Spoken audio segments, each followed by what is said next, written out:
Okay, so now let's briefly talk about what career paths are available out there in the modern CG industry and what software you should really master. So today major roles in CG industries are concept artist, 3D artist, which also includes modeling, texturing and environment art. Then we have technical artist, animator, UI, UX artist, compositor and a few others. Well, a few others, both artistic and technical roles that kind of combine or feature in one way or the other those that I already mentioned. So let's start with the concept artist really. So as a concept artist working, for example, in the game dev industry, you will be working on a variety of monochrome as well as a full color sketches and concepts that define the visual style and look of various objects and environments in the game. Or in a movie, if you will be working in the movie industry, of course. Sometimes it's just 2D sketches drawn on a paper, which are then scanned and turned into a digital format, or more traditionally, all concepts are being drawn directly in programs such as Photoshop, using graphic tablets, which is obviously a preferable way for most tasks, as this approach is more efficient and more flexible. So what will be your duties? For example, you will create sketches and concepts of various in-game or in-movie assets, such as human or alien characters, weapons, vehicles, various tools and other similar stuff, which then will be passed to 3D artists. 3D artists will then use your concepts as references to model the actual models. Model actual models, pun unintended. So one of the main tasks of the concept artist is to sketch and offer multiple visual ideas, which then will be used by 3D artists, VFX artists and other people down the art pipeline, either for modeling or just for choosing the right visual style and direction. Speaking of software you might need to do concept art, it's basically just Adobe Photoshop plus a good graphic tablet such as those from Wacom, for example, which is kind of an industry standard nowadays. They're really good. But of course you're not limited only to 2D concepting, of course. You can easily do concept art in Blender, for example, or in any other similar software, doing your concepts directly in 3D and then just painting over 3D renders. Many professional artists do it this way and have just, fantastic results. Okay, so moving on to 3D artists. 3D artists is a really huge topic, guys, to cover in just one video, really. So I will try my best to stay super brief. As a 3D artist working in game dev or movie industries, you will be creating all types of 3D models of a wide variety of objects and environments based on the sketches and concepts provided to you by concept artists, obviously, right? So sometimes your goal will be to make these models as realistic as possible, and sometimes you will need to make them in a stylized and even cartoony way. That will depend on the visual style of the game or a movie you will be working on. So these models are then being used either in games or in movies, or in any other similar video content such as music videos, for example. So 3D artists may specialize in organic or hard surface modeling, sometimes even mastering both. So what is organic modeling? Organic modeling means modeling various living beings such as people, animals, trees, plants, and similar stuff. Hard surface modeling means modeling various cars, machinery, and generally non-living objects that have smooth, static surfaces. Hard surface modeling is widely used in sci-fi and shooter video games and movies because it's ideal, obviously, to make weapons, robots, armor, machines, and many other similar stuff. Speaking of software you might need as a 3D artist, well, that's a huge topic on its own too, Well, in the first place, and this is really important, you should definitely master at least one major 3D package or DCC tool. And by the way, DCC tool means Digital Content Creation Tool, right? So DCC. Yeah, like I said, you should definitely master at least one major 3D package such as Blender, 3D Studio Max, Maya, or similar package. And obviously you need to know Adobe Photoshop for doing all kinds of 2D stuff.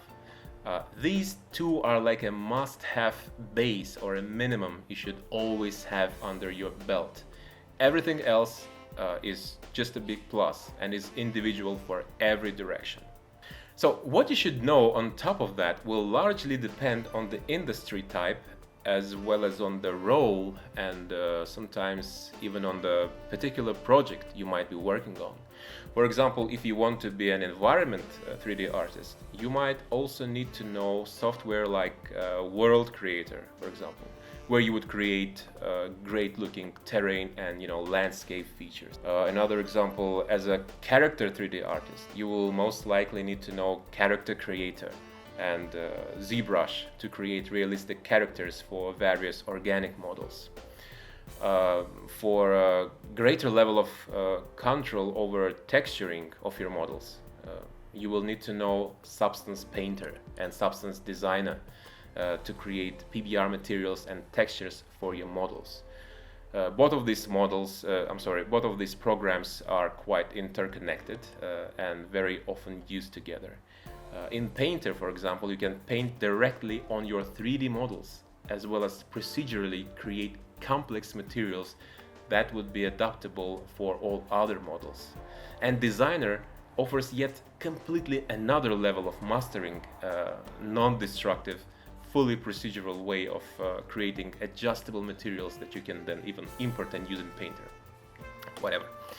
So, in order to become a car designer, for example, it is highly recommended to become proficient in traditional or digital 2D drawing and 3D CAD modeling, as you will use those two a lot throughout your career.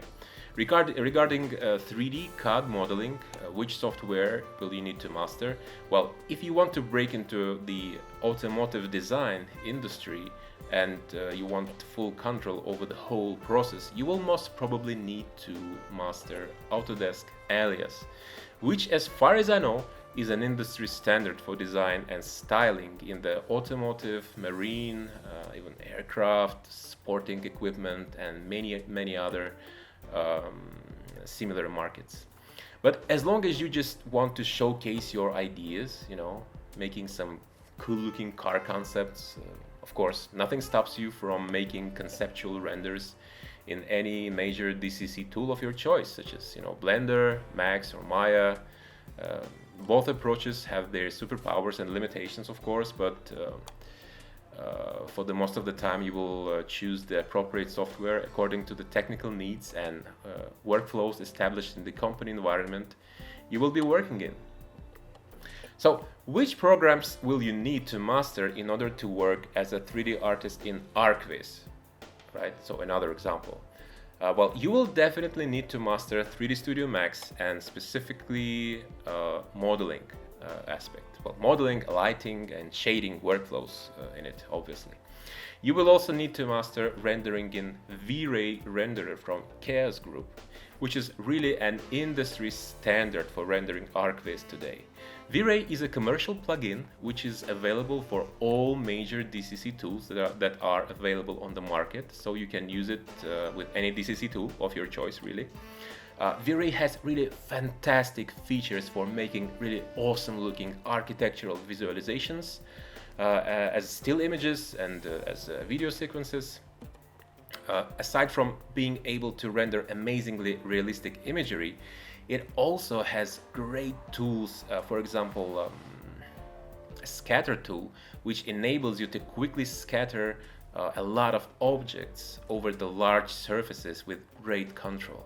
And it also has a library of architectural objects to quickly populate your scenes, as well as a great library of physically correct materials and HDRIs to choose from to apply to your own models and worlds. You can use any object from these libraries either as they are or using them as a base for your own objects and materials. How cool is that? So like I said earlier, software choice is quite individual for every direction you will choose. Okay, so moving on to character artists. These guys create 3D models too, but unlike 3D artists, who very often do a little bit of everything, these guys particularly specialize in organic modeling and everything around it, which, as I mentioned before, includes modeling of living beings such as people, animals, trees, and plants for games and film. As you might have guessed, character artists do their modeling work based on the sketches and concept art provided to them by concept artists. One of the main tasks of a character artist is to create 3D models as close as possible to the concept art they received, making sure these models meet all the technical requirements provided to them by technical artists or lead animator, who will base their requests based on the specific features and limitations of software environment these models will be actually used in, which might be a game engine such as Unreal or Unity, for example. So once the character is fully modeled, it is being handed over to animators, who then take care of setting up a special bone system for that character and eventually animate it. Being a character artist, as I already mentioned, aside from the base knowledge of some major 3D package where you will be modeling your characters, your best friend will be character creator, most probably, where you will be able to generate your characters almost procedurally by tweaking some sliders. Or may you need greater control and precision, you may choose to sculpt your character completely from scratch in ZBrush, which has completely fantastic tools specifically for this purpose. Optionally, you might need Marvelous Designer if you want to have realistic clothing and similar, fabrics involved features for your models. As animator, so we're moving on to animators. As animator, you will be rigging and animating the models of various human and non-human characters provided to you by 3D artists. Rigging means setting up a special bone system inside of the 3D model that will drive the skeletal movement or even deformations of that particular model. Simply put, you will create bones for various characters to be animatable and sometimes even having facial expressions for those characters, so that not only they can move but also talk and express various human emotions. As an animator, you will most likely need to master at least one major 3D package too, such as Blender or Maya, for example, where you will rig and animate your characters. I personally prefer Maya for my animation needs, but 3D Studio Max has CAT, Character Animation Toolkit, which is a really fantastic tool, even though it wasn't updated for years by Autodesk. Such a shame. And you might ask, yeah, but what is the best tool to choose for my tasks? Well, there's a good saying for that. The best tool is the one you know. It's more about the artist, not about tools that much, really. Let me know in the comments section, by the way, what do you think about it? If you agree with it or if you disagree. Okay, so moving on. And now we're moving on to technical artists. As a technical artist, your main job will be to take care of the technical side of the art pipeline, preparing, adapting, and defining the workflows and pipelines for artists and engineering departments. So very often, you will need to decide what software and tools are required for production, as well as solving sometimes complex technical issues during development. You might not be very good in the art side of the process, but you should really know the tools thoroughly, knowing what their possibilities and most importantly, what are their limitations. And ideally, you should know at least one scripting language, such as Python, Mel, or MaxScript, for example. knowing some scripting language, or in general having some coding experience, is a huge plus, obviously. Because sometimes, for example, to cut a few corners and in order to boost effectivity of the art team overall, as an example, you might decide to write some simple script that will bake all the textures and, for example, will export the model with some specific parameters in just one click of a button. So that's very possible.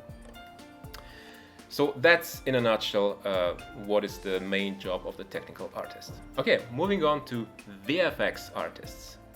These guys specialize in all kinds of stunning visual effects such as destruction, explosions, complex liquid simulations, and similar awesome looking stuff that should look insanely realistic. It's hard to imagine like a movie or a TV series or a game nowadays without intense, visually stunning VFX scenes, obviously. Well, that's exactly why there's always a high demand for professionals in this area. If you're aiming for this role, be patient and consistent in pursuing your goals, as this area requires a high level of passion, dedication, and a bit of more technical approach. But once you know the basics and get to know the tools, believe me, you will be unstoppable, really. So which software you should master in order to be a top-level VFX artist working on a 3D visual effect such as explosions, water simulations, and massive destructions, similar stuff? Well, you should definitely master Houdini from Side Effects, which has insanely fantastic procedural tools and workflows for creating mind-blowing visual effects with outstanding level of control, over the whole process and every little part of it. It might seem frightening from the first glance, but and you might not know actually what you're doing for quite some time, but eventually, step by step, you will understand how to pilot it, getting into its philosophy, so that you can get what you want from this beast. And then, guess what? You're right. Again, you will be unstoppable. Yes, nowadays, checking my Twitter and Facebook feeds, I very often and more often come across lots of great looking things made with geometry nodes in Blender, for example. But still, in my humble opinion, at least, for now at least, Houdini is really unbeatable in the field of high-end VFX in terms of precision, diversity, and control. But by the way, if you don't agree with this statement, please feel free to let me know what you think about it in the comment section below. Okay, so now let's briefly talk about UI/UX artists in the game dev industry. UI stands for user interface and UX stands for user experience. In the UI part of your job, as the name implies, you will conceptualize and design the in-game UI. This includes 2D and 3D HUDs, and HUD is heads-up display. And you also will be designing various GUI elements, and GUI is an abbreviation for guided user interface. So it means elements such as buttons, checkboxes, sliders, drop-downs, boot-up sequences, loading screens, in-game menus, and similar stuff. So in the UX part of your job, you literally will need to make a user feel comfortable while experiencing the user interfaces you designed. As a UI/UX designer, you need to make sure that all elements of the UI that you designed are easily visible, identifiable, make sense from a game design point of view, and are really comfortable to navigate in. For example, from a gamepad or a keyboard, or both, So as a UI/UX artist, you will most probably need just Illustrator and Photoshop, to quickly sketch and block out your UI screens and their various interaction states. as still images. But if you need to present your UIs in a more functional way, showing all the animations of the UI elements in action, you may use various web-based user interface design apps such as Figma, for example. Now let's briefly talk about compositors. These guys work mainly in the area of post-production, which mainly revolves around the movie industry. Post-production is a work done on a film or recording after filming or recording has already taken place. That's why it's called post-production.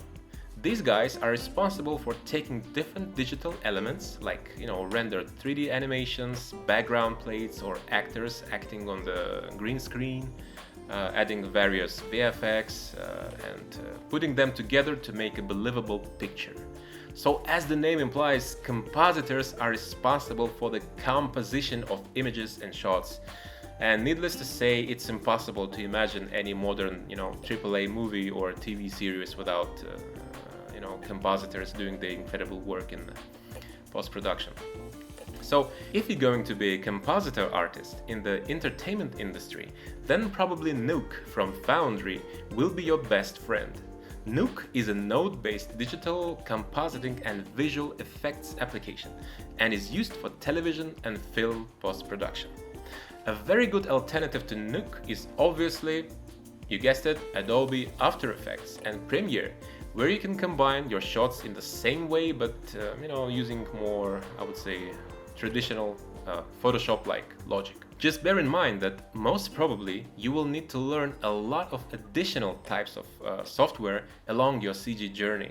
For example, being a 3D artist or even a 3D concept artist in movie industry, you may need to master shading, lighting, and rendering using specific rendering software such as V-Ray, RenderMan, Octane, or Mantra. But that will depend on the workflows and major pipelines established in those companies that you will be working in. Another example, being a 3D artist in game dev. Well, for that, obviously, you will need to be comfortable in at least one major game engine, right? So, such as Unreal Engine or Unity, for example. You need to understand all major concepts of managing digital content inside of them. That's obvious. And of course, working in the game dev industry, you will also need to learn the concepts of PBR texturing workflows, which is used in all modern game engines. PBR stands for physically based rendering and is kind of today's standard for all modern games, really. PBR is basically just the way of how we create textures that define the visual look of various materials in games, so that all materials in game look realistic in all lighting scenarios, be it day or night, natural or artificial lighting. So if you're about to break into game dev, I highly recommend reading about the PBR concepts in games, as it will be really your bread and butter of your day-to-day, daily game dev life. You don't have to learn everything at once, of course. Usually it will be enough to learn the concepts of just one type of software to be able to adapt to another one. Also, sometimes you will have to learn some in-house software that is not available outside of the company you will be working in, which is tailored to their specific needs and art pipelines. It may sound a bit, intimidating at first, but let me assure you that as your experience grows, learning new skills will turn into a habit and usually won't take too much time to feel comfortable in. And if you bump into something you don't know, there are a lot of dedicated forums that you can, where you can ask questions and get the answers, obviously. Okay, so now I will just wrap it up with a minute of wisdom. Remember that there is no final goal or a level an artist can achieve to say, now I'm a perfection. Now I don't need to know anything more. Well, is it bad? No. And that's to some degree true to all industries, to all career paths. It's like riding a bike. In order to keep the balance, you need to be moving, right? also remember the good old saying that doubt has killed more dreams than failure ever will. You know, the safest place on earth for a ship is a harbor, that's obvious, but that's not what ships are built for, right? You will have to go out and try things, facing challenges, sometimes failing, sometimes winning, figuring out many things along the way for yourself. Don't be afraid to start doing something before finding all the answers to all of your questions. It's hardly possible. Some questions are there for you to discover only when you hit the actual road. You need to go out and overcome your own fears in this artistic regard. Failing and winning. Because you know, sometimes you find happiness and sometimes experience. And both go hand in hand, right? Thanks for watching this video till the end. I hope it was helpful for you. Please feel free to let me know if you have any questions or just have something to say on any topic I was covering today. If you like this video, make sure you subscribe to my channel and hit that legendary like and bell buttons below. See you soon and stay creative. Bye bye.